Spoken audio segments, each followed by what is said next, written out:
I like this idea of in relationship, we come into relationship with our own stuff. And we all have our own bag of shit that we carry around with us. And when we're single or we're not in a relationship, we have that bag and we deal with it just fine.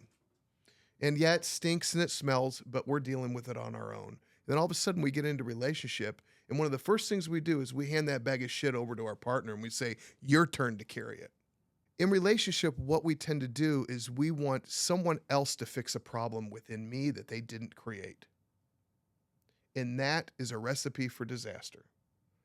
I have to be the one to fix within me the things I didn't create. So if I have a history of being abused, which I don't, but if I had a history of being abused, which is a terrible, awful thing, and I am going to expect somebody else in my life to fix that problem, I am going to be let down every time. What would be ideal is if I could go back with the abuser and fix it together. That would be fantastic. Most of the time, we don't have that luxury. Most of the time, the person that spilled the paint isn't around anymore, or we don't have a relationship with him.